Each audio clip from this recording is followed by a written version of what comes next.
Olha, a história da Fender é muito mais do que só história de guitarras icônicas. É uma jornada dramática, quase uma novela sobre como uma marca pode perder a alma para a lógica corporativa e depois lutar com unhas e dentes para recuperar tudo. É um baita estudo de caso sobre paixão, sobre produção em massa e sobre um renascimento que redefiniu completamente o legado da empresa. Bora mergulhar nessa história? E tudo começa exatamente aqui, ó, com essa sensação. Uma queixa que se espalhou como fogo entre os músicos por quase 2 décadas. Não era uma questão de madeira ou de metal, era sobre a alma do instrumento. Sabe, aquela conexão mágica entre o artista e a guitarra? Parecia que tinha simplesmente se quebrado. E essa é a grande pergunta que a gente vai responder hoje.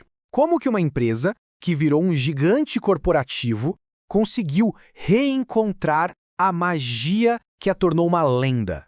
Para a gente entender a resposta, a gente precisa voltar lá no começo do problema. Então, vamos voltar no tempo. Imagina a cena, janeiro de 1965. Um momento que, sem exagero nenhum, foi decisivo para a história da música. Foi aí que o próprio Leo Fender, o fundador, o gênio por trás de tudo, tomou a decisão de vender a sua criação. E o valor foi esse aí, 13 milhões de dólares. Por essa quantia, um monstro da mídia, a CBS, a Columbia Broadcasting System, se tornou a nova dona da Fender. Para a época era uma fortuna, claro, mas o preço que a reputação da marca pagaria no futuro, esse seria muito, muito mais alto. Agora, o mais interessante aqui é que não foi só pela grana. O Leo Fender já não andava bem de saúde, e o estresse de tocar uma empresa que não parava de crescer estava cobrando seu preço. Então, com a venda, ele se afastou. E com isso perdeu todo o controle criativo sobre o nome que ele mesmo construiu. E é aí que começa o que ficou conhecido como a Era CBS, um período que, para muitos puristas e músicos, representa a grande queda da nossa história. Foi quando a paixão pelo trabalho artesanal deu lugar para a lógica fria da produção em massa. E essa tela aqui resume perfeitamente a mudança. De um lado, a gente tinha a filosofia do Leo Fender, foco total na inovação, na qualidade artesanal. Do outro, a mentalidade corporativa da CBS, que era obcecada em cortar custos e aumentar a produção a qualquer preço. Eram duas visões de mundo em rota de colisão. As mudanças, claro, começaram a aparecer nos próprios instrumentos. A primeira, e talvez a mais visível de todas, foi o headstock das Stratocasters, que ficou bem maior. A justificativa oficial era para ter mais espaço para o logo, mas para os músicos aquilo foi um símbolo claro de que as coisas estavam mudando, e não era para melhor. Depois veio uma mudança técnica que foi crucial. A junção do braço com o corpo, que sempre teve 4 parafusos, passou a ter só 3. Isso foi visto como uma medida óbvia para cortar custos, mas que comprometia a estabilidade e o sustento do instrumento, algo que é sagrado para qualquer guitarrista. Era basicamente a produção industrial atropelando a tradição. E qual foi o resultado de tudo isso? Uma percepção geral de que a qualidade tinha despencado. Os acabamentos eram piores, os componentes eram mais baratos. A Fender da era CBS, aos olhos de quem tocava, simplesmente não era a mesma Fender. Mas toda história de queda tem uma chance de redenção, né? E a da Fender veio 20 anos depois, no movimento que muita gente considera a verdadeira libertação de um ícone. Essa linha do tempo aqui mostra tudo. 20 anos separam os dois eventos. Em 1965, a venda para a CBS, que marca o início do declínio. Em 1985, um grupo de funcionários lidera a recompra, dando o pontapé inicial para o renascimento.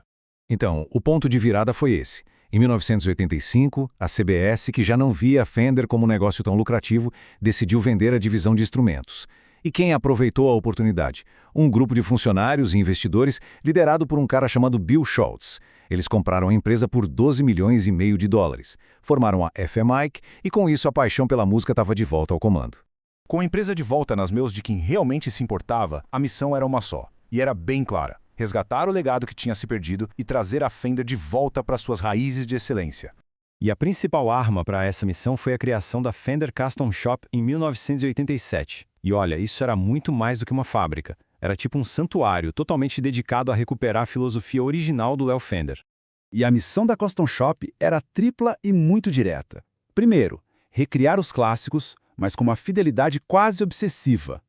Segundo, atender os músicos, construindo guitarras sob encomenda para profissionais.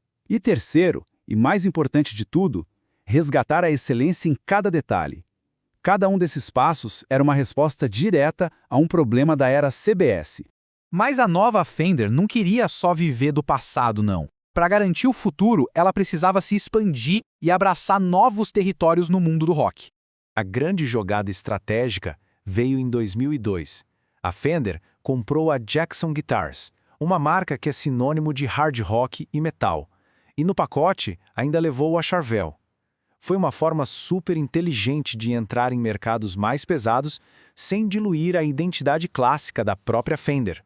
E essa tabela aqui mostra bem como esse universo funciona hoje. A Fender continua sendo a raiz, o pilar da tradição, a Charvel ocupa aquele nicho das guitarras super strates de alta performance e a Jackson domina completamente o território do metal. Cada marca tem a sua identidade, mas todas estão sob o mesmo padrão de qualidade que foi resgatado. Então, por que essa história tudo importa? Porque ela mostra que a conexão de uma marca com seu público é algo muito frágil. A recompra da Fender foi uma verdadeira libertação, que provou que focar na qualidade é o melhor modelo de negócio que existe. A Custom Shop foi a materialização desse compromisso, e as novas marcas foram a prova de que é totalmente possível honrar o passado enquanto se constrói o futuro. E a gente termina com essa reflexão. A saga da Fender nos deixa uma pergunta muito poderosa. O espírito de uma marca é só um ativo que pode ser negociado numa sala de reuniões? Ou será que ele vive mesmo nas mãos e na paixão das pessoas que de fato constroem o produto? A história da Fender parece dar uma resposta bem clara para isso.